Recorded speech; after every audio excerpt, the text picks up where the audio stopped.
For those of you watching at home, if you're thinking somebody might enjoy this, you can share this with them later. We'll be posting this. It'll be on Facebook, and then we'll be posting it to different sites, YouTube, and a couple of things there. So hopefully you can share that with other people to join in. But I'll start by introducing myself. My name is Kat Thompson. I'm one of those 4 p.m. people over here on the Eastern time zone in Pennsylvania. I taught with Kim in China from 2007 to 2010. So that's where I met Kim. That was a couple of years ago, and we're still speaking, so that's good. So I'm helping out today as the host and the MC, and then we have Randy as our moderator. Randy, do you want to say hello? Hi, everybody. Ooh, did I not unmute? Yeah, no, I did it right. You're unmuted. You're good. God, I feel good about myself today. Yeah. Hi, gang. So I'm one of the West Coast visitors. I'm out here in sunny Sacramento, California. I'm going to be handling questions as they come into Facebook. Kim and I know each other because we pretend to be brother and sister, although we're not. We're both recovering journalists, and I'm very excited to read Kim's book, and I'm excited to hear what some of your questions are. So shoot the questions to Facebook, and I'm going to try to keep up. I'm going to try to get the questions in when I can. And remember that if you have a question for Kim and we don't handle it in the next couple of minutes, just leave it on the Facebook page. And Kim has promised me personally she's going to go back and answer every single question. As long as they're not too personal. Yeah. Yeah, right. Yeah, there you go. So. All right. Thanks, Randy. So again, Randy's our moderator. I think everybody should know Kim. She's the author. And then we also have a couple of special guests. So there's a little bit of suspense building up there for when they're going to be presenting. So we'll wait to introduce them until a little bit later. We have a lot of great things for this event coming up. We are going to talk about the process of creating the book, of how Kim did that, and how she got this book published. We'll learn a little bit about the Chinese language. And then also, this is exclusive. I mean, first time ever going public. We're going to hear some readings from the actual book. We're going to get to see the actual book. So this is pretty exciting. So we're glad you tuned in today. So we got a lot of great things. As Randy said, we're going to have lots of time for Q&A. We'll check in a couple of times with Randy and then have a time at the end as well for Q&A. So throughout the event, we'll also be reminding you to pre-order the book right now. One thing I know that's great for me, I already ordered my book, and probably by tomorrow I'll forget that I did, so that when the mail comes, I'm going to be surprised, and it'll be like a special surprise present to myself. So hope you guys do that as well. We'll be reminding you a lot of that, but thanks again for tuning in.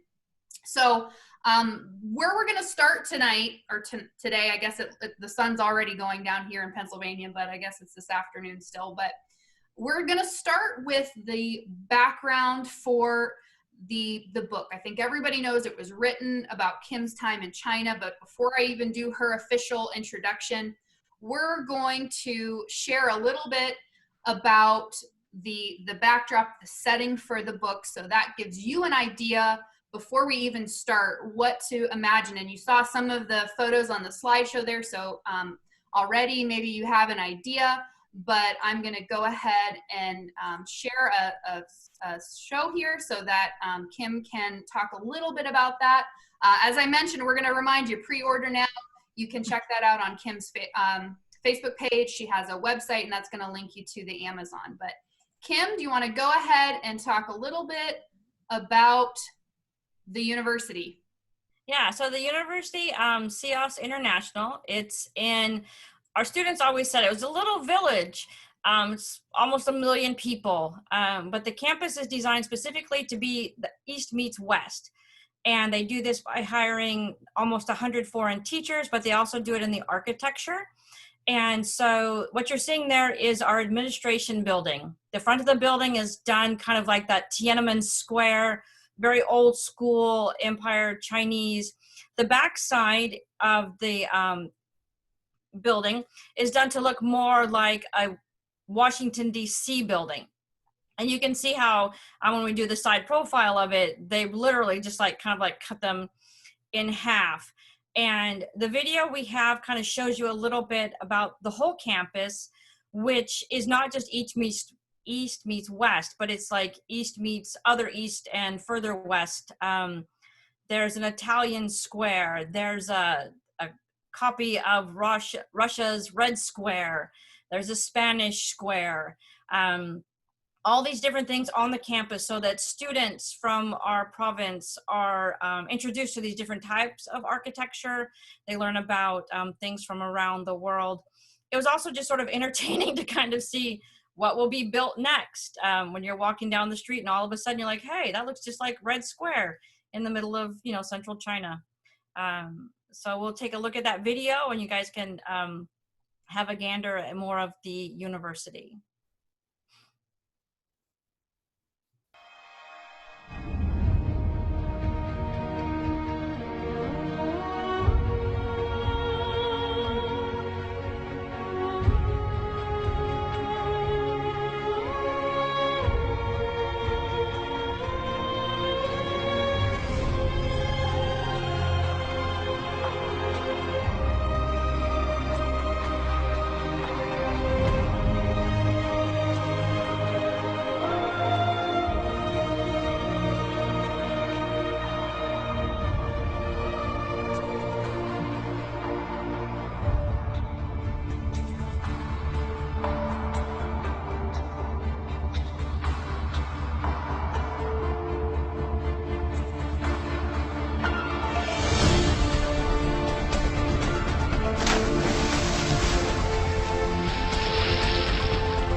Okay, so you got to see a glimpse of what life was like, and again the setting for this book. So now that we've got that image in our mind of where this book takes place, we're going to go ahead and officially get started.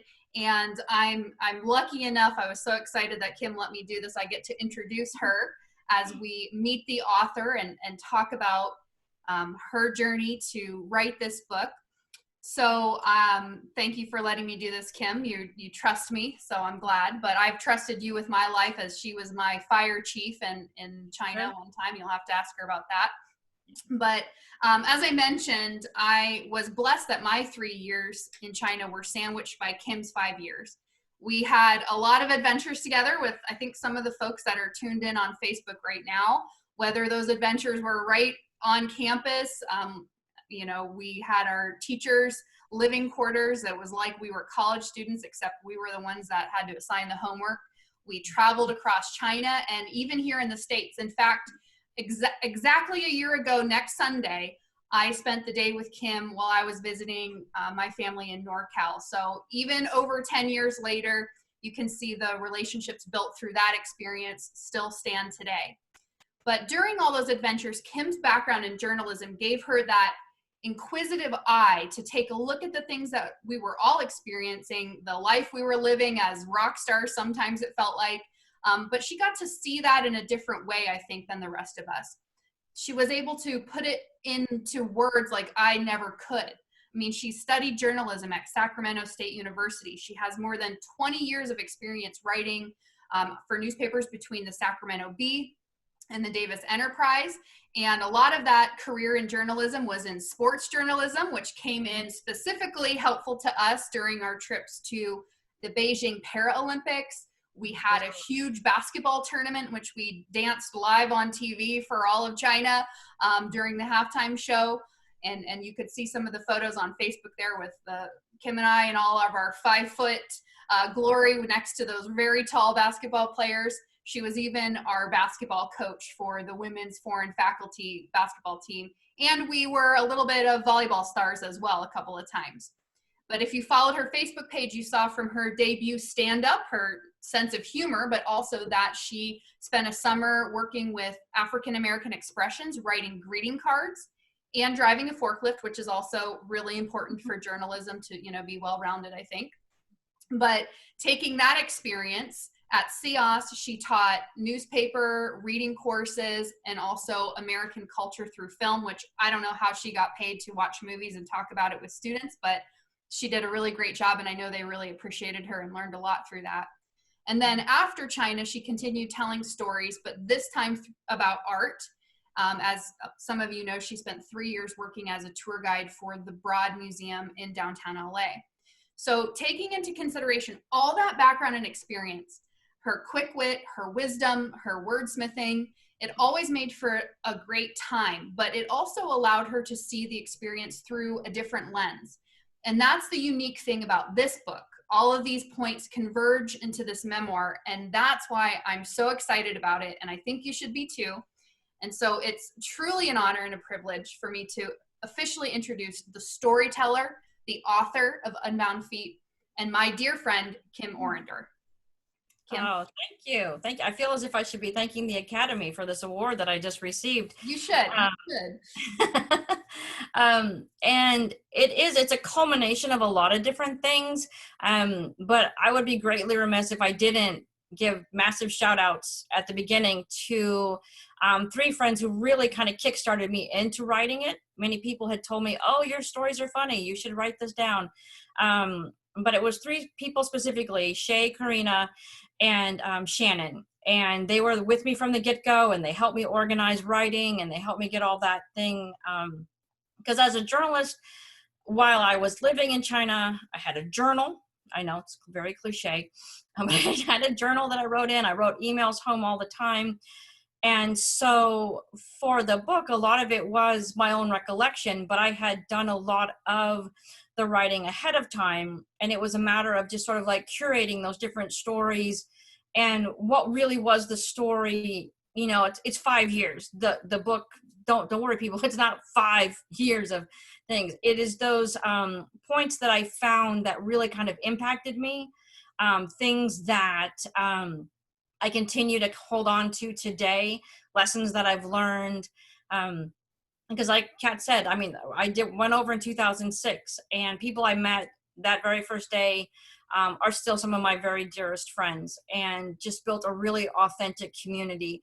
And that's kind of the backbone of the story, is what comes from living in an authentic community. What can you do? And so I'm just really excited to share that with you guys. I know that a lot of people had responded saying already that they'd purchased the pre-order, and I humbly thank you for that. And for those of you who are watching who have not, why? But let's, sorry, no pressure. But just really the backing that I have. And so those of you who are watching, I know that you've already kind of signed in and maybe submitting some questions, but also I know that you guys are kind of all spread around the world right now. So if you could also just kind of put in the comments where you're from. I know I have some East Coast friends, some middle of the country friends. I don't think anybody actually from Asia might be up and watching, but if you are, hey, good for you, and let us know. And so part of it is like, once, I had the book going, then people are like, well, why'd you write the book, and what's it about? And again, it is about the journey. And I think a lot of people, they think about, oh, I went to Mexico, or I went to Canada, things like that. But when I tell people that I went to China, they really kind of freak out a little bit, mainly because they're just like, well, it's China. And China. And people would always ask, what about the language barrier? What about the cultural barriers? All those different things. And, I didn't really think about it that much, which is good. I think if I'd really thought about what I was about to do, I would have really, really panicked. But I think that also just made it really, really fun. There was adventure around every corner. And the first adventure that I did have to overcome was language. And, you know, there are over 8,000 characters in the Chinese language. They don't have an ABCD. So that's a little crazy. So a lot of times you look at that and you're like, I don't know what that is. You know, you go into a grocery store, like, I don't know what's in that. You didn't even really know it was a grocery store if you couldn't read sometimes, unless they had advertising.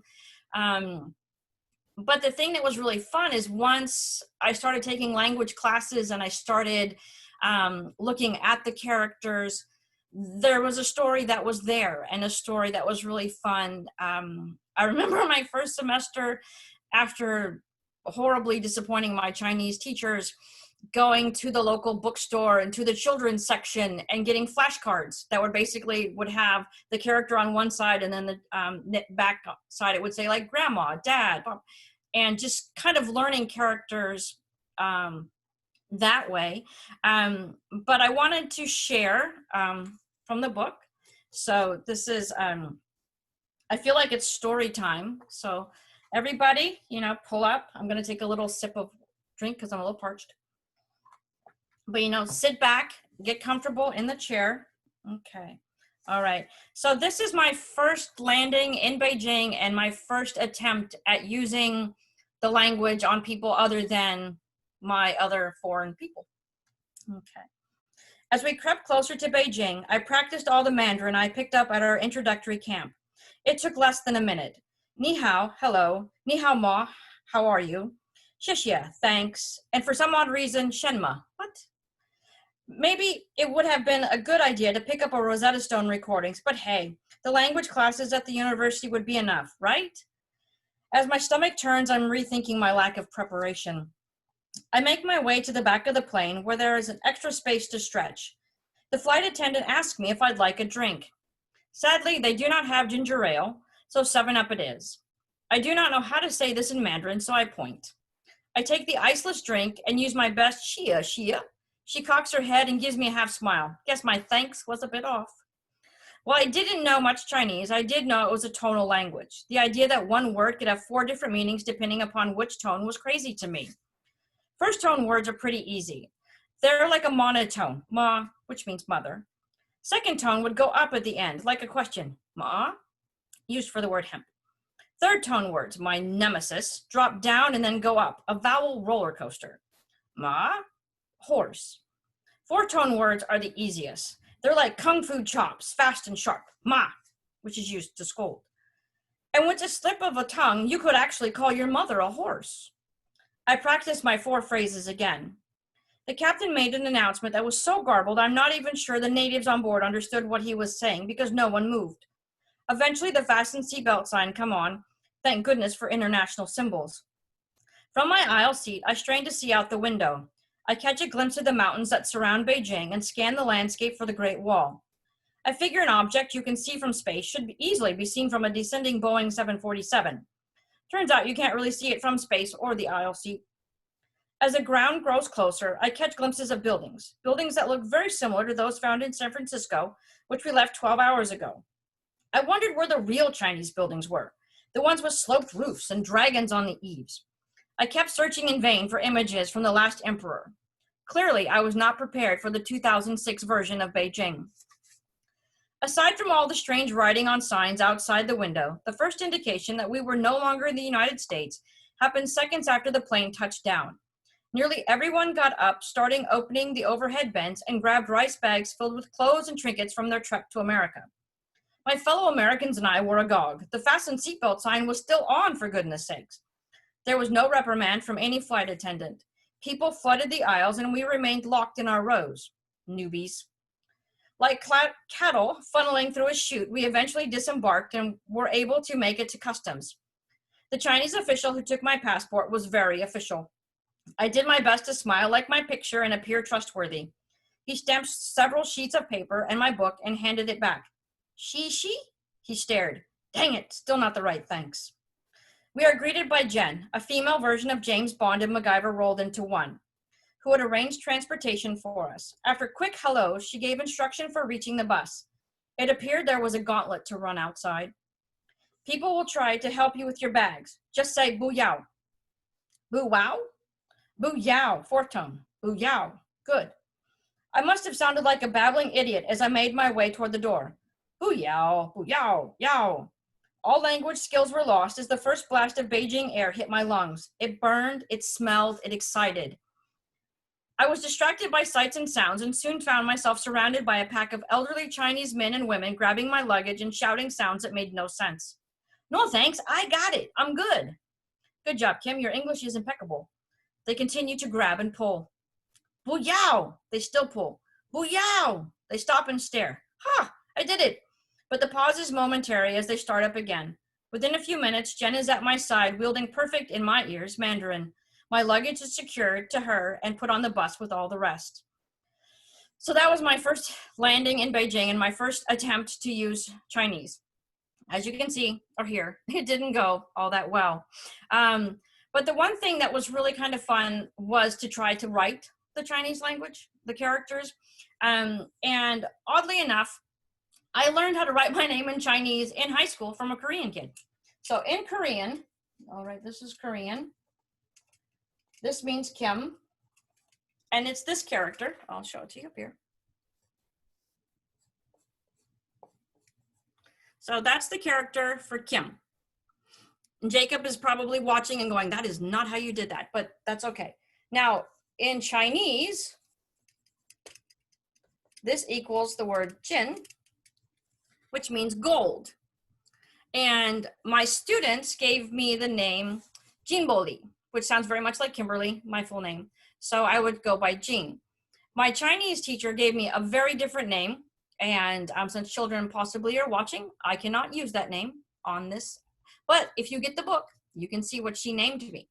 The thing that was really kind of fun is that once you learn one character, you can kind of see how they fit in to other places. So again, this means gold, but if you see it like this,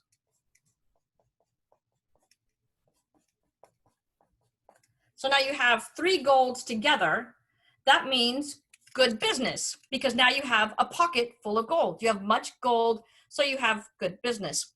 So I enjoyed those kind of stories. The first character, aside from my name, that I actually had to learn was woman. Now, this is very important when you're traveling because you need to make sure you go into the right restroom. So the Chinese character for woman, and again, Jacob's probably going to go, that's not exactly right. But it was easy for you to remember because since I was using it to figure out which bathroom to go in, the way it looks as if her legs are crossed. So I always remembered that's the woman. And so I'm going to bring on Jacob. And I knew Jacob my very first year. He was a senior at CIOS. He was not my student. Hi, Jacob. He is currently sadly quarantining in Hawaii. He's suffering very much in Hawaii. He's come back to get his green card updated. And the thing that I love about Jacob, first of all, he just has an amazing heart. I call him my little brother. Him and his parents came to visit. His English is amazing. And I just remember when I would meet him, it was really hard for me to realize that English was not his second language. And he's just been an amazing dear friend ever since we met. And so he's going to kind of give you a little bit more insight. We talked about the characters like woman and how you'll see that character used in other places. But a lot of the characters also look kind of like what they're supposed to be. So the word Sean for mountain kind of looks like a mountain. And I forget the word for knife, but Jacob's going to show you that one as well. Okay, so I'm going to be quiet now. And Jacob, I'm going to let you give us a little tutorial, okay? Okay, sure. Kim, thanks for all the build up. I think my English is going to disappoint everyone after staying the past 12 months. I'm going to tell everyone, about the Chinese character. Since you mentioned the character for woman, so this. So I'm gonna tell everyone the character for men. Oh yeah, okay. Can you also bring that maybe a little closer, Jacob? Okay. Maybe a little more. Okay. Thank you. This is the character for men. And this part, it's actually this. This is sealed. Oh, okay. Part is power, strength. So in the old times, men are the one who, go to the field. So that's how the character came. And so that's woman. Another character is this. This character means children, kid. Because in the old times, it's like a kid. Oh, okay. Huh. So now I have a question. So if you so there's another character. It's the woman and the kid together. Can you guess what this character means? Oh, I've seen that one, Jacob, but I don't remember which one that is. Because the Chinese culture, it's family oriented. When a woman has a kid or has kids, that represents a full family. So this character simply just means good. Oh, okay. So be hao, right? Like Yes, hao. ni hao. Ni hao. That's Yeah. Okay. Good. Okay. fun character. Just a few examples. As you mentioned, knife. So this like a knife, right? So the character is this. Oh, like a cleaver. Yeah. And another character, this. So there's like a mountain. So the character for mountain is this. Yeah, that's an easy one to remember. I like that one too. So go back to the woman character. Yeah. Put a roof on the top.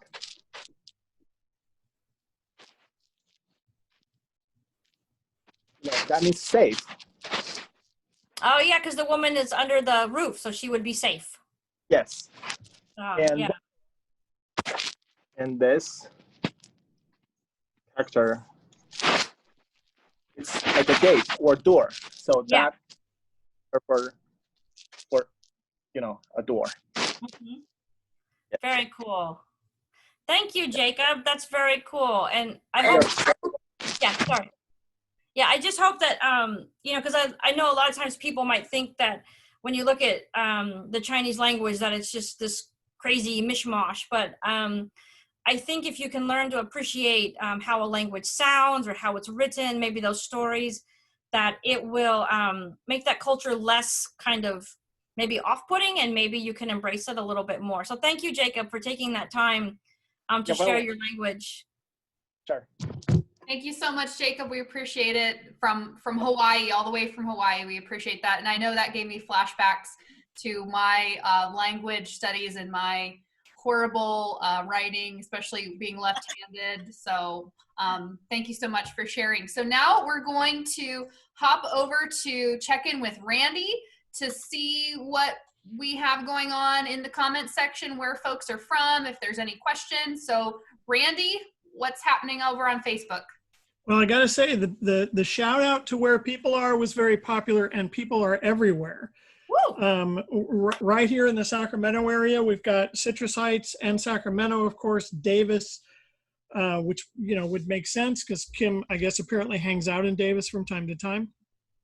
Redding, California, Los Altos, California, Ventura, California, Los Angeles, California, which again, they don't have a good baseball team, but it's nice of them to check in. Washington, D.C. Steps in. Lee's Summit, Missouri steps in. Michigan is here. Oklahoma is here. Colorado is here. I know, right? This is incredible that all these people have stopped in, and some questions are flowing in. Let's see. The one I'm sort of want to pop into was, at this point, Kim, how long have you been back in the U.S. and how well are you keeping up with your former students? Oh, that's a great question. That comes from Shandika, I think. Her last name is Phea. Oh, Shandrika. There we go. Hey, Shandrika. Forgive him. He's a Giants fan. But That covers a lot of ills. I've been back in the States since 2011, and I think it really took, after living 5 years in China, it probably took me 5 years to kind of readjust back to living in the States. And, you know, I would have close to 200 students a semester. So I had a lot of students. Sadly, I don't keep in touch with all, well, there's a lot, so I can't keep in touch with all of them. But there were certain students that I really made connections with, and have been very deliberate about keeping in touch with since then. And I was so lucky a couple of years ago to actually be able to go back to China and meet some of them. Wayne and Wade, if you're watching, hey. But I also had a student who had been my class monitor, who really hadn't talked to me a lot in class. He was an excellent student. But when he found out I was visiting, he, instead of flying into Beijing, he flew into Shanghai so he could actually come meet with me. So he changed his entire plans just to come meet with me. I don't even know of like family that would do that. So it's just, I think that the bonds that you do make with your students, that I think they are genuine. And it's just really fun to see them now. As it's almost kind of weird to see them grown up with children and off doing their own thing. But yeah, I keep in touch with a good solid group. Yeah, great question. Cool. Thank you, Andrea. Hey, Joseph asked, and I seriously doubt this is going to happen, but Joseph asked if you could show us some of the best dance moves you learned. So yeah. I'm Nice pretty try. sure I know that, Joseph. Yeah, I assumed so. Nice try, Joseph, but I seriously doubt that's Zoom won't allow that. They've already told us that that's not something we want to be doing. Hey, No, Kim, but I real will. quick. But for Joseph and for those interested, later I will find a video of me dancing and post it to my Facebook. Man, you're going to lose a lot of friends that day. No, they love to laugh at me. Hey, just this one's kind of from me. Which chapter in the book was your favorite to write, and which chapter now is like your favorite to read? Are they the same? Or, you know, is it are they the same, or are they different? They're probably different. Like I enjoy reading the earlier chapters because it's sort of about that transition and just kind of remembering back how crazy that was. But one of my favorite, well, it's a toss-up, but I loved writing about my parents' visit because it was just so crazy. And we'll talk about that one a little bit later as well. But yeah, it was just really kind of fun to kind of look back and find those moments that really made me think, like, what was I thinking? And did I really do that? What was the reaction when you told people, you know, way back when you first decided to make this trip and to make this journey? What were most people's reaction? I think most people would think of that as being a monumental life change. What was like, especially for like your parents, what was their reaction? My mother's actual words, over my dead body.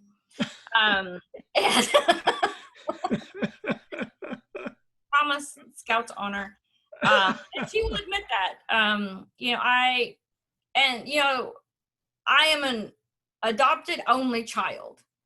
Like, so they're, to have your child separated from you, I lived in my parents lived in Sacramento. I lived in Elk Grove for a while. That was too far. I lived in Davis. That was too far. So going across the sea was really, really crazy. But once they learned about the program and they saw where you saw the video. Yeah. I was not, a lot of people thought I was going to be living in a hut out in the middle of nowhere. Yeah.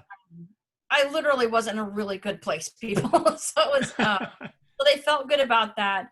I would say the majority of people were very supportive and very like, oh, that's great. That's going to be a great adventure.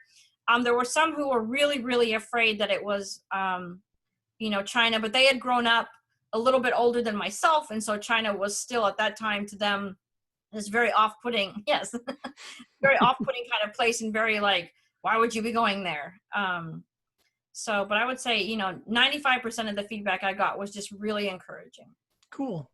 Alicia asks, what's the biggest takeaway that you hope your readers will have from reading your book? Wow. Yeah, right? That's a good question. I would think, first of all, I hope that as they read through it, that they can kind of take the journey with me, and that they will be, I don't know, inspired might be too big of a word, but that they would have maybe a little bit of a push to try some adventures that maybe they wouldn't be. I mean, granted, we're living, in the times of sheltering in place and coronaviruses and stuff. So you really can't get out and do a lot of things. But, maybe you always wanted to paint and you thought, I'm never going to be painting, but, hey, you got time now. Or if there's something that you've been putting off doing because you've just been afraid to do it, or society has told you that's not what girls do, that's not what boys do, that's not what people do, do it. Just take the leap and push those limits and see what happens. Good for you. That's awesome. Hey, I was watching on your Facebook page, and this relates to a question from Laura, where the street food video I thought was really fascinating. Oh, yes. Where you're talking about street food, and one of the things, my question was, you said that street food in China is very cheap. What would we define as cheap? What is cheap for a street food meal? I could typically get a street food meal for like maybe 2 yuan, and 7 of those equals $1. So wow. So yeah, so I don't do math, but you can. Those of you who do math, you're gonna like, wow, that's really cheap. And you could take, a lot of times you would go out in groups of 20 people, and you're still maybe only paying $10 US to feed everybody a full meal. Wow. And one of the things you said, which I thought was interesting, was you never had an issue. You never got sick from the street food. I did not. Yeah. Laura, of course, asks. Yeah, sorry. Laura, who we know won't eat anything weird, says, what is the weirdest thing you ate while you were there? Okay. The weirdest thing I ate, not the most non-American thing. So that's nice. Thank you for giving me an out on that, Laura. I would say that when we were in the city of Guangzhou, which is in the southern part of China, they have a saying that says, if it crawls on the ground, crawls under the ground, flies above the ground, swims in the water, basically anything, we will eat it. Oof. And so in that little place, we had some eel, and it was very, very spicy. So I'm not even sure I actually tasted the eel. But that kind of goes up there on the weird part, because, sometimes you go into a restaurant and they have like the little, I'll take that lobster, I'll take that, whatever. They actually had little baskets of like, you could have that eel, or you could have that, it wasn't a prairie dog, but it was like some weird looking thing like that in there. We didn't eat that. We just ate the eel. Cool. Hey, Kim, thanks. I'm going to jump out now, but I'm going to remind people, continue to send in questions. Yes, I'm going to keep noting them, and I'll jump back in later with more questions. But I think it's time that we meet another guest on our broadcast today. So I'll jump out, and we'll see you back here in a little while. Keep sending the questions, folks. You're doing a great job, Randy. Oh, well, of course I am. I'm going to beat him later. It's okay. All right. So the next person we're going to bring on is Julie Brand. And Julie is the publisher of W Brand Publishing. And I have to thank my friend Marnie, who introduced me to Julie, and that her publishing house is willing to take a chance on a little unknown like me. And so I just kind of wanted Julie to share, because it's not a traditional publishing house. It's an independent publishing house. And the thing I liked about it when I looked at the website before I contacted her was that it talked about how everyone has a story to tell. And that I like the idea of being a storyteller, of having that story, of learning about other people. So I just wanted to introduce to you, Julie, and kind of have Julie explain a little bit about how maybe my story fits in with their brand, what it was about Unbound Feet that she found compelling enough to go ahead and help publish it for me. And I think that in her telling you why she picked it, will answer your questions of why should I read this? Why should I get it? So thank you, Julie. Oh, well, thank you, Kim. I really appreciate being part of this today. It's really interesting after hearing some of the questions that people are submitting that Randy just posed to you.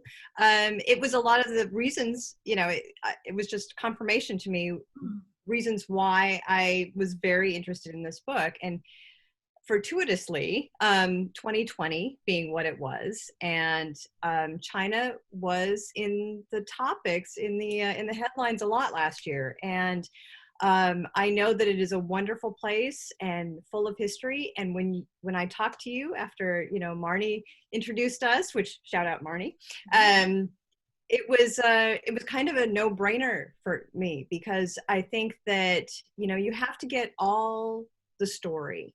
And I think it was very interesting hearing your story about a native Californian who just picked up at a certain age and just went, I'm out, I'm going to go do this. This is something new and exciting. And you stayed there. It wasn't like you got there 6 months later or a year and went, oh no, I'm out.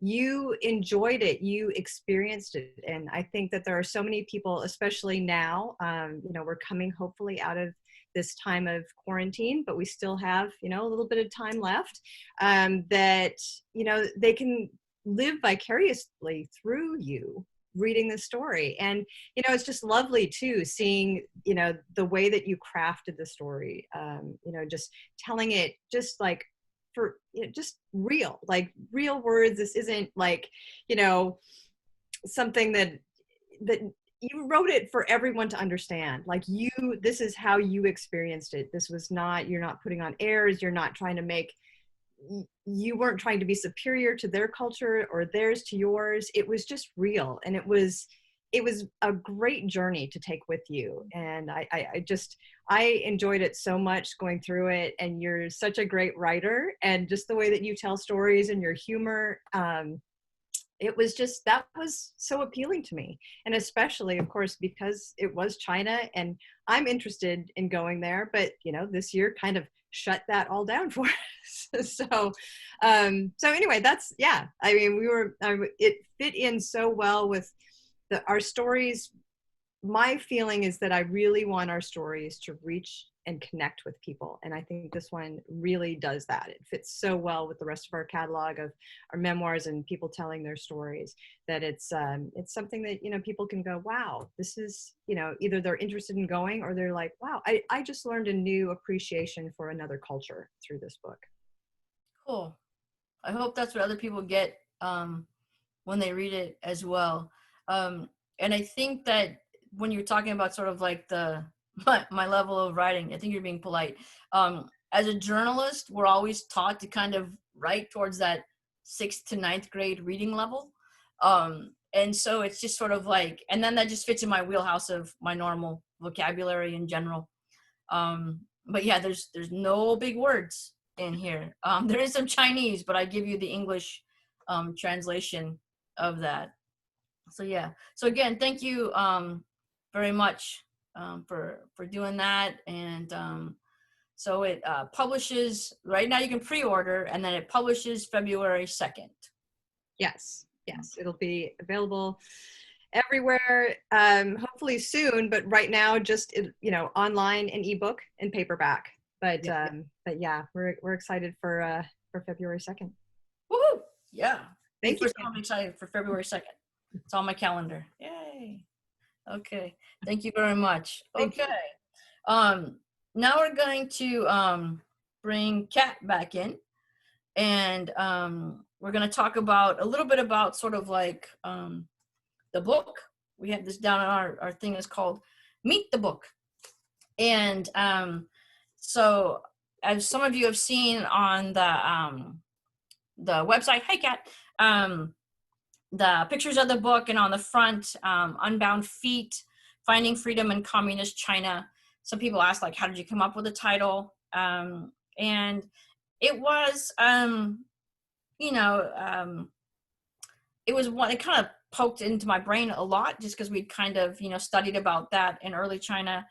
And, the book, I believe, is about freedom. But I think the thing that's really kind of fun, and with the cover, the part that I enjoy the whole thing, my mom loves the fact that my name is really big, but you can see the lady on the bicycle going towards this gate.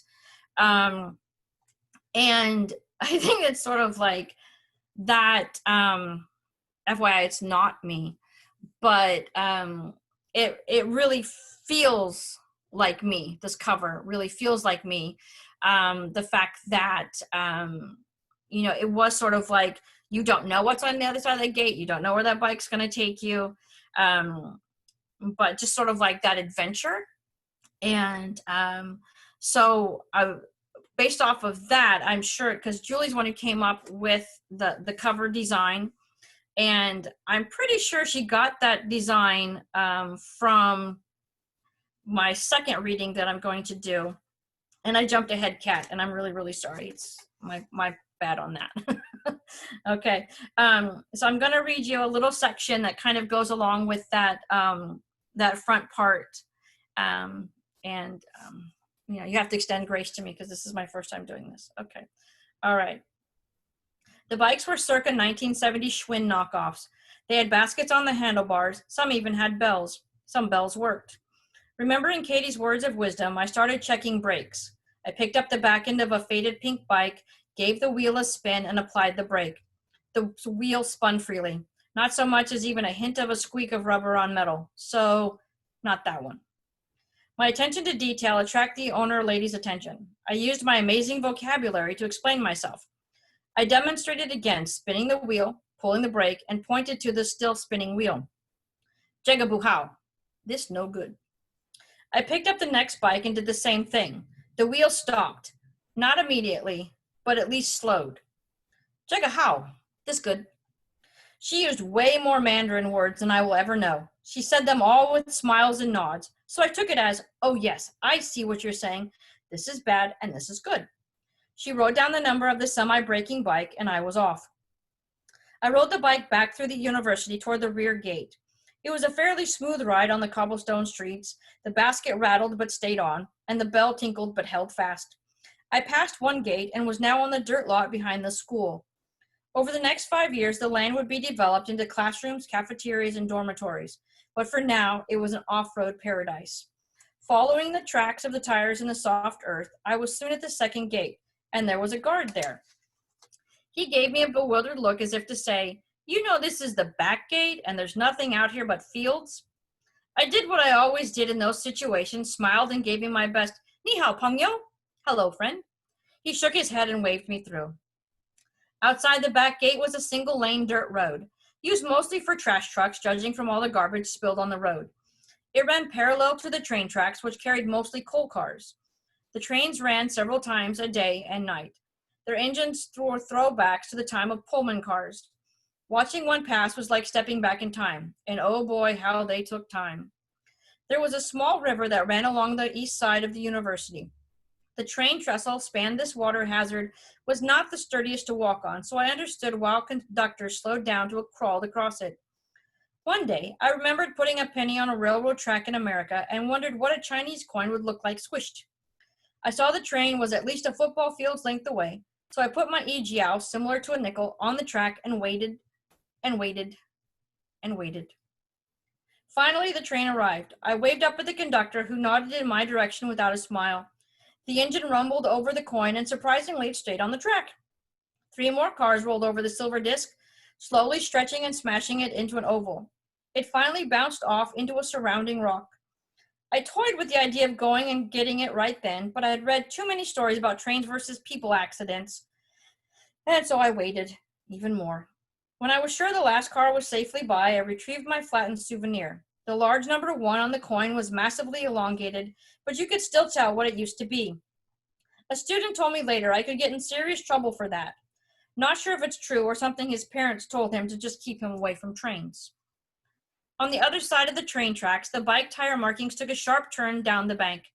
I could see them go up a berm on the other side. Taking Katie's words to heart, I double-checked for a train, saw none, and proceeded across. Once on the other side, I also understood what she meant about the edge. The berm turned out to be a 1-foot-wide levee that hemmed in little lotus farm plots. The big leaves and flowers sat on top of the cloudy water, which was probably a foot or more deep. It wouldn't kill me if I fell in, but the water scared me. Who knew what was growing in it that would try to kill me over the course of my tenure? I stayed away from the water side. It wasn't any safer on the other side. The bank was about 5 feet high. Again, it wouldn't kill me if I fell, but it could do some damage. So I moseyed along the pseudo tightrope on my semi-sound bike, hoping and praying something and nothing would cause me to need the brakes. After what seemed like miles, but was more likely 100 feet, the berm widened and dropped down to a real road. I couldn't remember the exact directions anymore, so I went with my gut and turned left. The road was full of potholes that rattled the basket and the bell, not to mention me. It was hard to find any smooth places. I was not the only one zigzagging my way along this stretch. I encountered a few cars whose drivers honked and let me know they were there. There is a lot of honking in China, but most of it is not out of rudeness. People honk as a way of saying, "Here I am, please get out of the way." And the louder and more shrill the horn, the bigger the vehicle. Bus trips were made nearly intolerable because the driver was constantly honking. Maybe a full 8/10 of each mile was highlighted with their air horn. Even with my limited knowledge of the country, I knew my anemic bike bell put me at the bottom of the food chain. And I don't even know how many times I rode out to that little village in the back. And as the school progressed, they did cut off that back part and they put in roads, and so things changed. But it was really fun that first year, just getting on the bike and just exploring, just seeing where you could go, running into villagers and doing my best to use my horrible Chinese. My favorite line being, 对不起，我的汉语不好. So sorry, my Chinese is bad. And that would usually make them giggle, and then they would say a lot of things I didn't understand. But it started a connection, and that was really kind of fun. So at this time, why don't we jump back to see, Randy, if the reading has, and if Julie being on has sparked any more questions, or anybody from other places. So as a matter of fact, yes, it has. I've also been, you sent me, which I thought was kind of funny, you sent me some fun facts about China. Yes. Which I thought were really fun. And a couple of them we've already covered, but the idea that they have, 8,105 characters in their alphabet. I'm a photographer by trade, which means my English isn't even very good. So the idea that I can't wrap my head around the difference between 26 letters and 8,100 letters.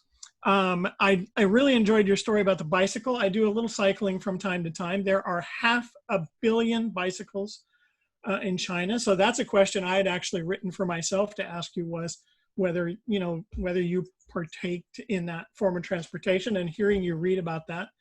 I love the fact that the brakes didn't work. That always makes your life pretty exciting. We had a question from Chris. Okay. Who I have the feeling is, like us, a recovering journalist. He says, okay, can you tell those of us who are used to writing 500-word articles what your process is for writing an entire book? Yes, I probably know this. I'm pretty sure I know who this Chris is. Hi, Chris. And Saur's the last name, S-A-U-R. Yep. So just to give it away. Chris, I used to be his boss, and then he was my boss, and now we're not bossing each other at all. But yeah, so the process, and again, I have to give a shout out to Shay and Karina and Shannon for this early process, was that we really just set up a writing schedule, and 3 days a week for 2 hours, I turned off the Wi-Fi and I just sat and I typed.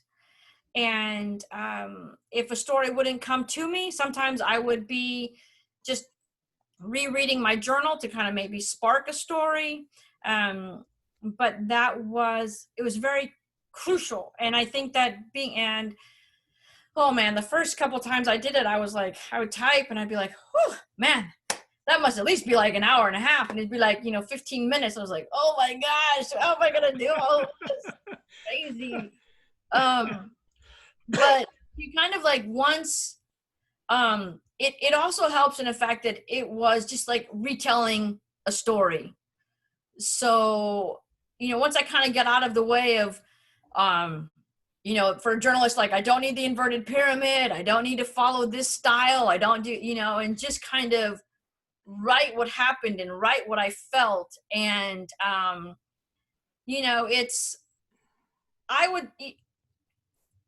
there's possibly some exaggeration in this book. And there's definitely probably parts that have been left out. But, to the best of my recollection, just kind of like sitting there and just, sometimes it was just like free flow of, thought. And then I would go back and read and be like, what was I thinking?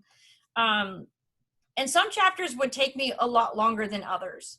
To write. Some were super easy, about the bike ride and things like that. But the chapter on, when my parents came to visit, I had a lot of information, but still, how do you have to write it in a way that's authentic to not just to me, but also to be honoring to them as well. And so that's kind of like, I would write it and I'd be like, oh, this is hilarious. And then I would send it to, Shannon for a quick edit, and she would send it back and she'd be like, I would fix this and this and this and this. But she would do it in a very loving way. So I think that was it. It was really just not so much worrying about style or anything like that, but really just making myself sit down to do it. So you were still, while you were writing this book, you're still working as like a sports journalist. Well, when I first started, I was actually unemployed. I started writing it in Los Angeles when I moved down in 2015. Okay. So and then I became a tour guide. Right. Oh, okay. Okay. And I was just wondering if it was difficult to like turn on the journalist writing style and then turn that off and then turn on the memoir writing style, and kind of, was it easy to flow back and forth? Yeah, I am trying to embrace the Oxford comma. We don't use that in journalism. We're all about saving space. So, and I have never written a number, larger than 10 out before. And I was like, I have to write out my numbers. What is this? So there's a lot of different style that goes with that. I have to thanks to Laura for pointing out a lot of things, like use this font, use that. I'm like, what? Yeah, so there was a little bit of that that I had to tweak later on. But I think the key to writing that much was just granting myself the freedom to write whatever, and then go back, and when I was editing it, to put in those different styles. Patrick made the comment, I was excited when Kim said she was going. I always wanted to go to China and would not have gone without Kim's adventures over there. So you did spark somebody, Yeah, that's probably my cousin Patrick. Hi, Patrick. He came to visit the end of my first year. And it was so funny because I'd gone a whole year in China, and, where we were is, you saw in the video, it wasn't like it was, way back, and, anything like that. I wasn't living out in the country, but, it is a very, very simple life. And you kind of get used to this. And so when I met Patrick in Shanghai, he graciously got us rooms at the Shangri-La, which is this beautiful hotel right on the Bund. And I remember like walking into the room, and the bathroom had this giant marble tub and a shower, and it was like instant hot water. And I almost cried. I was like, oh my gosh. And a bed, like a real bed, like a mattress that was squishy, not like a hard wooden bed that I'd been sleeping on for, a year. And we had such an amazing adventure. I write about some of that in the book. Patrick and I were one of the few people to actually be able to enjoy a Starbucks in the Forbidden City. They shut it down, I believe, if I remember correctly, maybe like a month or two after we visited, because I'm not sure why, a Starbucks, the ultimate capitalism, right in the middle of this communist mecca. But so that got shut down. But the story of us trying to find it was really kind of fun, and I put that in the book. So it was a joy to be able to share my experiences with people who would come to visit. Oh yeah, I would imagine you sort of become a little bit of a tour guide even then, to show people the things that you've seen and that kind of thing. Was there any time? Oh, I'm sorry. Lisa had a question. Lisa Cook has a question having to do mostly with healthcare. Okay. What was your experience, and how did you what was the experience of the people living there for healthcare, and what was your experience for healthcare?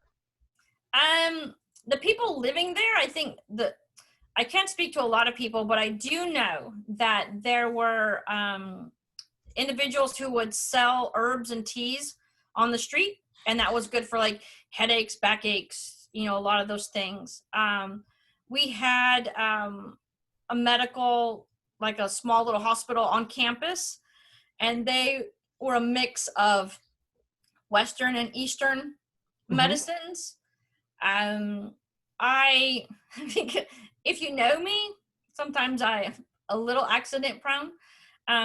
So I did have a few run-ins that needed some medical attention, and the doctor gave me, at the end, there were some regular pills that I looked at. I'm like, okay, this looks like like something I could eat, drink, swallow. And then there was something I promise you it was bigger than a marble, and it was like this black tar that you actually had to unscrew, and then inside was like this little, even like gushy, and I don't know what it was for, but I never took it. And I still have all my fingers and toes, so I was like, yeah, no, I'm not. I did the one thing that I really enjoyed was the different massage that was available. I'd had horrible tendonitis in my knees for a long time, and I went to this one massage parlor that uses, basically it's hot tar infused with different medicines, and they wrap your knee in it, and then they do all this stuff. And I did that for 10 days in a row, and since then I've had maybe 2 attacks of tendonitis. So it really, really worked. So that's something you do recommend? I do recommend like the massages, and I never did acupuncture or anything like that, but the massage really helped. Just sort of like, it's about the pressure points and things like that. And that, granted, I don't know, in America it's a little more expensive. I could get like an hour massage for basically $5. Wow. So I don't know how you do it here, but So I think I'm throwing it back to you at this point. I think we're gonna see some pictures and hear more about your folks. Yeah. Again, folks, there's Facebook's in the question comments. I'm moving through them while I can. So send me more. You've done a great job, Randy. Thank you. Okay. Appreciate it. Yeah, and Kim, now I'm missing those cheap massages as well, and I don't know if did you ever get the cupping? Where they put the little. Oh yes, with my feet. The 5 the jars, and then you have these big like spots all over. I never tried that, but yeah, I burned my feet on that. But those. Yeah, it's all right. All good. Interesting experience. All right, so now we're going to jump in. We met the book. We're going to meet the chapters a little bit and through some photos that have to do with a couple of the chapters in your book. So I'm going to go ahead and pull up the photos that we're going to take a look at and just walk us through that, Kim. Yeah, so I think the one thing that was really good was between my parents visiting and then visiting students' homes, that really gave me a chance to see kind of like the real China. Our university would take us on field trips, but they were very careful about where they would take us, places that were very like, hey, this is very prim and proper. And then if you start to go anywhere that looked anywhere kind of like maybe run down or dirty, they're like, no, don't go there. But I think that, places like that in China are the same in America. We have places that are just different, and to explore them on your own kind of really challenges you. So chapter 13 in the book, Making Myself at Home, this recalls my very first student visit. I went with my friend Heather, and her student lived in the city of Anyang, which is the northernest city in the Henan province. And so what you see here is the Wangfeng Pagoda, and we hiked to the top of that. And the stairs inside that none of them were the same height. So you'd be like maybe a 6-inch step and then a 12-inch step. And I mean, my knees were so bruised after that, and Heather kept hitting her head. But the views from the top were really, really amazing. And I have not doctored the photo. So you might say, like, why is the sky that gray? Because the sky was that gray. Henan does a lot of coal. And so those first couple of years, especially that I was living there, it was very rare to see a blue sky. And then the next photo you see kind of looking into this courtyard area, we were there during Spring Festival. And Spring Festival, it is very common to put these couplets on your doorposts and above the top. And they're for blessings on your house, and different people write them, so you can have very famous poems or different blessings. And so those are on your door. I remember they stood out to me because I believe our first year there, that Spring Festival was also very close to Easter. And so it was very similar to me, the way the Israelites, Hebrews, put the blood on the side of their doors and above was very similar. And so it just kind of, I made that connection. And so it was always just a very powerful picture for me. So we go to the next one. And then this is still in Anyang. The ladies on the left, they're doing a traditional dance. They would walk around town and beat the little drums that they're holding on, and it was quite spirited. The thing that was fun, and this is the good and the bad about being an American in China, is that you get away with a lot, and the bad is you get away with a lot. And so these women had just finished a performance. We came up at the very tail end, and they were all done, and we were like, oh, we missed it. And the student we were with basically told them, dance again for the foreigners. And I was just like, but they did. And, so we took lots of pictures, and we, clapped for that. It was just like one that you're just like, oh my gosh. But, again, in America, they would be like, buzz off. But in China, they were more than happy to do it again. So, and then the sweet little lady that you see me with, this is my first Chinese grandma, and the table there, that is just a light snack. This is like our afternoon snack. And I learned, in my home growing up, I had to eat everything on my plate. In China, as soon as you clean your plate, grandma puts more on your plate. And so I would finish it, and then people are like, oh my gosh. And then I would finish it. And then Heather's finally like, you have to leave some on, or she's just going to keep feeding you. I'm like, oh, okay, got it. But it was really, really good. The women cooked all day long. Just a really, really great meal. And that was my first time I went with Heather. This one, chapter 2, Raising the Dead. I went on my own to my student Annabelle's house, and Kat also taught Annabelle. So we shared her as a student. Annabelle's the one on the far left with the kind of lavendery pink jacket. And she lives in a very small village compared to Anyang. Anyang's millions of people. This village has maybe 1,000 or less. So very small. Even small for America, really. But you can see on her family, the couplets are huge. Brother and the gentleman in the middle, he put those up. And these were painted by her mom's brother. And he is a renowned couplet painter. So it's very prestigious to have those up on there. And then obviously dumplings. Oh my gosh. The ladies fixed dumplings for that first night, and they were so good.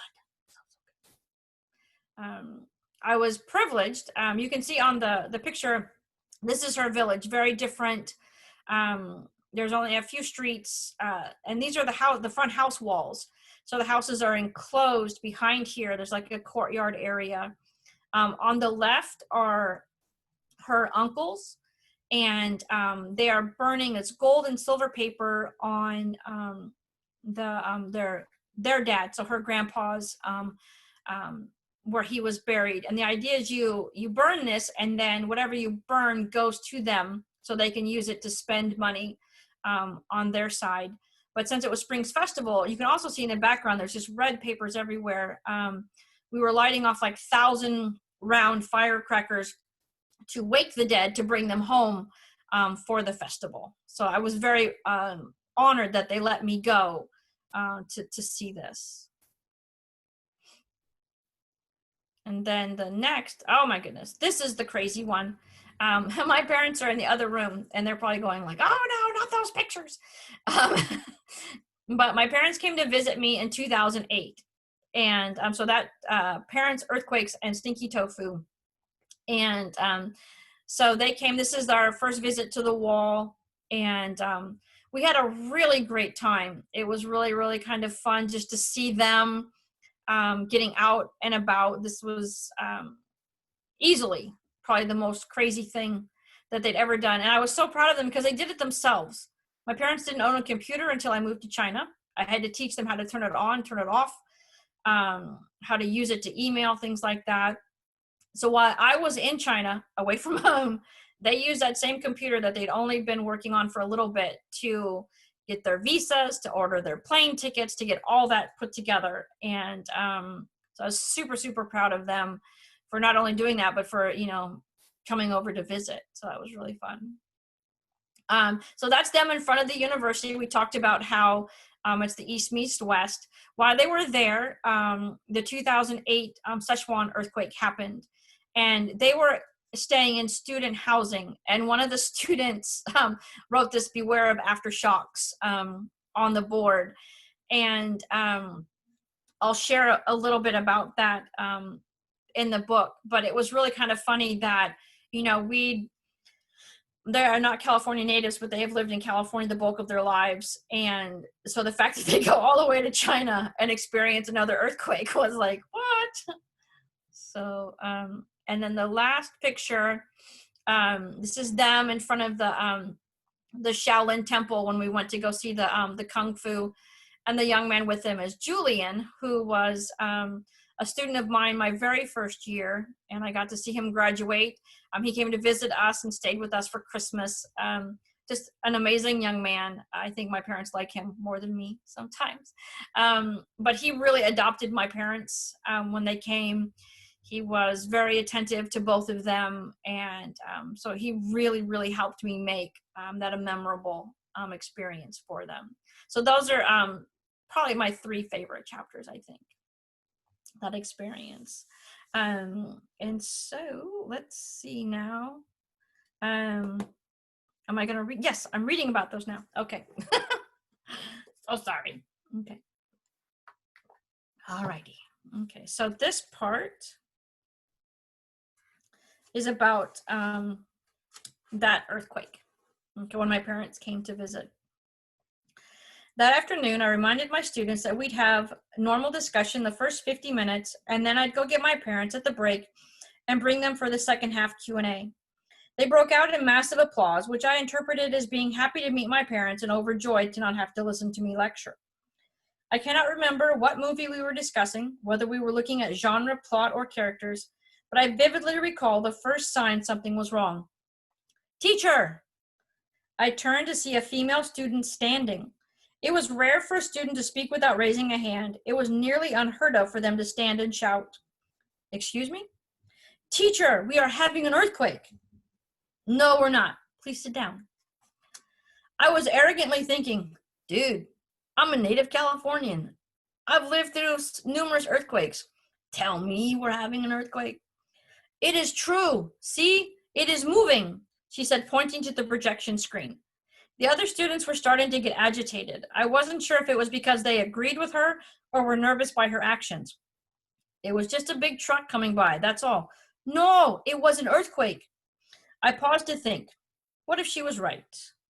What were the safety procedures in place to follow? Then a cold feeling swept over me as I realized the university had never, ever given us a fire drill evacuation plan. There wasn't a plan in place. My inner middle school safety monitor kicked in. Okay, if there was an earthquake, I said, still unbelieving, we need to leave together, stay together until the administration gives us the all clear to re-enter the building. Please, in an orderly fashion, gather your belongings and line up at the door. Yes, it was weird asking college sophomores to line up at the door, but it was what my inner earliest training taught me. We will go down the stairs on the right and continue to the fountain. It is important that we stay together as a class. I was fully expecting us to walk out into an empty hallway and courtyard area. My students may have thought I'd lost my mind, but I was still the teacher, and in China that carries a lot of respect. They grabbed their things and got into lines. As I opened the door, I was overwhelmed by the sea of people rushing by me, some shouting, all running. I turned to see my organized students catching a glimpse of the same scene and watched their eyes glaze in panic. They all started to run, some down the right stairs, others to the left. Hey, come back, we have to stay together, I yelled to no one listening. I did manage to snag the arm of my class monitor and keep him with me. We're going to the fountain. My parents were resting in the living area of their room. Suddenly, there was a shift in the room. The water sloshed in the gallon jug on the dispenser. A crack appeared on the ceiling and snaked its way across the room. In talking to them afterwards, my parents knew two things. One, that there had been a major earthquake somewhere, and two, that I was probably going to be slow to react. They didn't place any wagers, but made their way to the back balcony overlooking the fountain square and waited to see how long it would be until I came out. In my defense, I grew up in Southern California. When I was 4 years old, a 6.5 magnitude earthquake rocked the San Gabriel Mountains and violently shook our two-story home. It was like walking through a carnival funhouse where the floor shifted out from under you. It was kind of fun sensation for me, even though the adults were quite frantic. We moved to the Bay Area in my mid-teens and felt even more quakes. In high school, I literally saw the earth move in tiny waves as I was putting the bases on the softball field for a game later that day. I was kneeling to hammer the metal stake when I suddenly felt nauseous and lifting my head to see the ground going up and down in 3-inch ripples. I fell back on my butt. Dude, I think I'm going to be sick, I yelled at my friend Janet, who was mowing the grass and was not fazed by anything. Huh? She turned off the motor. That's when we heard the shouting and looked toward our high school building to see students and teachers streaming out onto the field. Earthquake, we said in unison. Easily my favorite seismic encounter was not long after, but this time it was at night. As an only child, I'll admit, I'm a bit spoiled. Otherwise, why else would I have a queen-size waterbed? One night, I was jostled awake by my bed as it undulated wildly. Since I did not see anyone pushing on it, I figured it was an earthquake, and since I was enjoying the sensation, I didn't see a reason to get out of bed. Kim, are you okay? Came Mom's voice from down the hall. Yes. Are you out of bed and in a safe place? No. Kimberly, Ann. All right. Reluctantly, I got out of bed and sat at the bottom of the doorframe. Ironically, decades later, people in the know said that wasn't a safe place to be. I would have been just as safe if I'd stayed put. And you know, it's true. It's crazy. But I think, you know, some of my other friends, they have similar earthquake stories when they were teaching. They said the word earthquake, and their students, I believe, were gym majors, PE majors, and they didn't understand the word earthquake, so they just kind of kept teaching. So it was, all of us have really interesting stories from that time. But I am very glad that, not that my parents went through it, but that they were with me because I don't think had they been in America and I'd been in China and they just heard that there was this horrible earthquake, that they would have known that where I was extremely far away, and that I was safe. So the fact that they were there with me was very kind of comforting to them and to me in a way. So it was fun. So let's see. I think we're gonna check in with Randy again. Is that where we are, Kat? Yes, and this is the final Q&A. So before we do that, I just want to, and we'll do it again afterwards, but I know we're going a little long here, so I just wanted to make sure to remind everyone, in case you haven't heard yet, you can go to Amazon right now and pre-order your copy. Get one for yourself, get one for your friends, get one for your family. For those of us who have been in China, it's a great way to share that with people that we care about. Obviously, my experience is going to be a little bit different from yours, but what a great way to bring up some talking points to try to explain to someone else what that experience was like. So I know I've got a couple of copies on the way, and again, order it now so you can forget about it, and then it's a nice surprise when it comes. And then again, we'll remind you as well, but make sure you connect with Kim on Facebook. She has a website. Share, review, tell all your friends, even tell all your not friends. They should read this too. But yeah, we're going to go into time of Q&A. So we'll turn it back over to Kim and Randy. I ordered mine this morning, and I'm looking forward to having it signed just before we tee off on our initial game of golf, which we've been bugging each other about for way too long. Excellent. I look forward to that as well. Have my pen. So kind of some, just a few questions, some of them very specific, some of them more broad in subject. I wanted to point out that Shelly popped in and said she did the cupping once on her knee and it helped a lot. So thanks, Shelly. Good to know. What is the, Michael Walker asked, the cultures are so different between the US and China. What was the thing that you think was the strangest thing that you maybe didn't expect to have that experience? And what was the favorite thing that you experienced? Wow,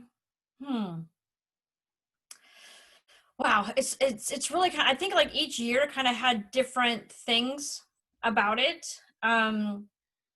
I did not expect to be so much the center of attention in places. And that could sometimes actually get a little scary, hairy kind of thing. You would, I have a chapter in the book called Living Like a Rock Star, because, you're in these cities of, millions of Chinese individuals, dark hair, dark eyes. And when you walk about, you can't blend in. And so depending upon where you are, if you're like in Beijing or Shanghai, they see foreigners all the time. They don't really care.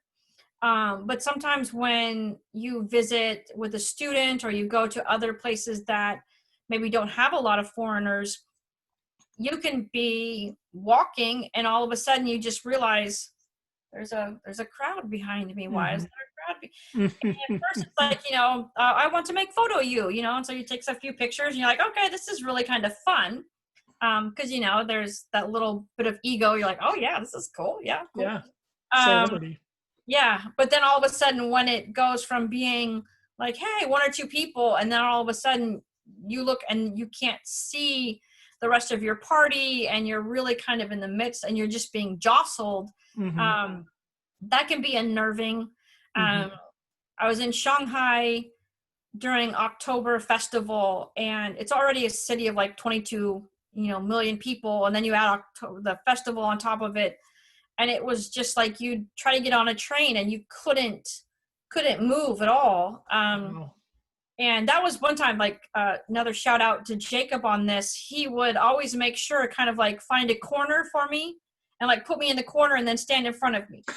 So I was safe. You know, he did a really good job, and he's so tall, he could see everywhere. And I can't see, like, I was pretty much like looking at his back the whole time. So those were kind of like when it would be like really big crowds was really more overwhelming.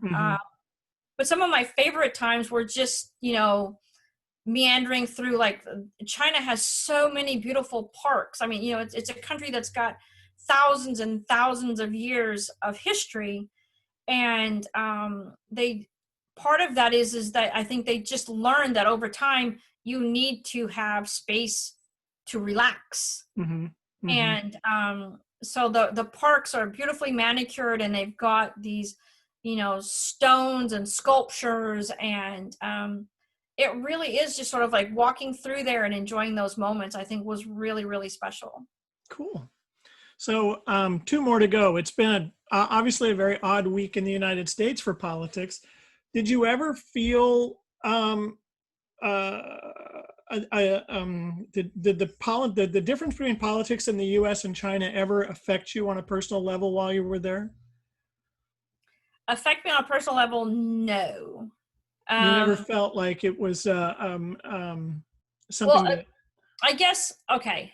The one thing that did affect me, the Chinese government and the way I can just feel this feed being about to cut off. But the way it looks at Tiananmen Square versus the way that history looks at it. Right. In 2008, when the Olympics were coming to China, before they came in, they had basically shut off Facebook, internet, like everything was extremely controlled. But the journalist, yay, journalist, coming into the country to cover the Olympics said, you have to open this up. This has to be free access for us to do our jobs. Right. And so they're like, okay. And so for that first like year, everything was like, this is great. And I didn't even really think about it. You know, like some of my friends have VPNs, different things like that to kind of, you know, get around firewalls and such. Yeah. But everything was open, everything was good. And then the following anniversary of that event, YouTube, there was videos of everything on YouTube, and all of a sudden there was no longer any internet. Wow. So there was that kind of things where it was sort of like, you know, I used to think, oh, something like that would never happen here. But things like that do happen here now. Sure.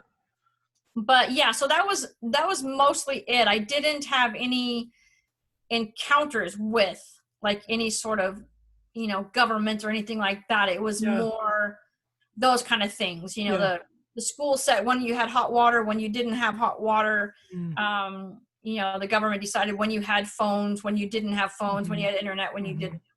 Yeah. Okay, I got a last question. Okay. And I know you were talking about it earlier, and I've been multitasking, so I may have missed it, but if I could go back to it. The title itself, Unbound Feet. Yeah. What's that? Was that like when you thought to yourself, you know, I'm going to write a book and this is what I'm going to call it? Was that right away? And where does it come from? What's the backstory there? Yeah, I don't know that it came to me right away.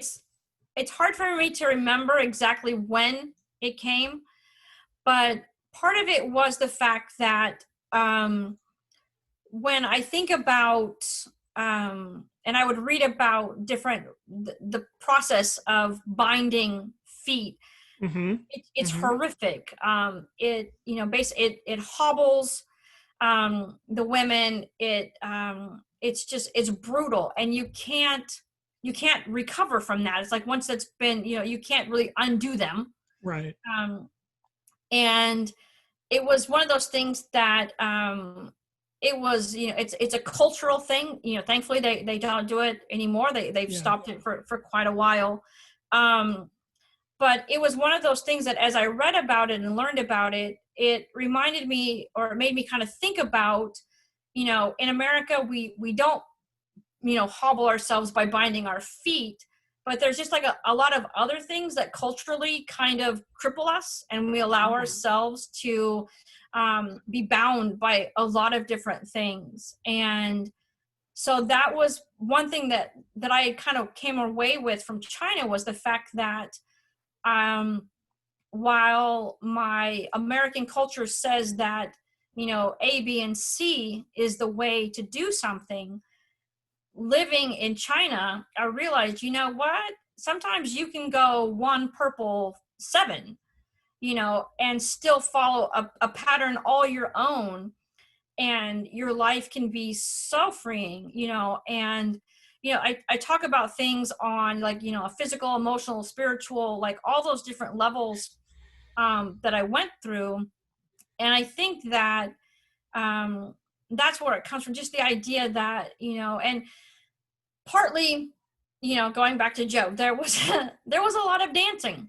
And growing up in a very conservative home and attending a lot of Christian schools, we didn't dance. That's not what we did. And so the fact that here I was on the other side of the world, and I was learning how to dance to Thriller and Better, Harder, Faster, you know, all these things with these, you know, 20-something kids, and here I am, you know, quite older than them.